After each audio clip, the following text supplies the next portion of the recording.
we spoke at length about the Astros cheating scandal when it was in full bloom, with the commissioner's report being out there, and everybody having been involved lost their jobs. If the commissioner could take a mulligan on it now that we've heard the players be so full-throated in their response, Bob, do you think, what would that look like if Manfred was given a mulligan here?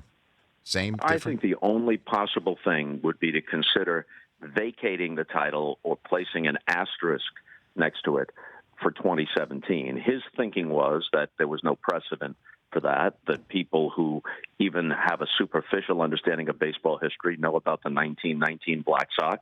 People have a mental asterisk alongside Barry Bonds and whomever else during the steroid era, no matter what the record book may say. That was his thinking. I don't think he anticipated, and maybe none of us did, the whirlwind of response once spring training began and once microphones were placed in front of those players.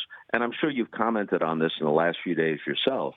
During the steroid era, and we'd be naive to think it's completely gone, but it's greatly, greatly reduced because of testing and penalties. But at the height or depth, if you prefer, of the steroid era, players would mumble about it anonymously or off the record, or they'd speak in generalities. We need testing.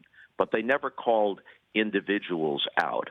And I guess the reason is that every clubhouse had at least some PED users in it, whereas players as a group now feel that 29 teams were victims and the one team, the Astros, were the perpetrators. Whether that's exactly true or not, I think that's the general feeling. Then you throw in social media and a generation of players much more inclined to make their every thought public.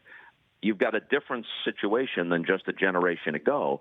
And so I guess the one thing that Manfred might consider, if he could start over, would be vacating the title or some kind of official indication that this championship in 2017 is tainted. For more of The Rich Eisen Show, tune to Audience Channel 239 on DirecTV for free on BR Live, or download the Rich Eisen Show app.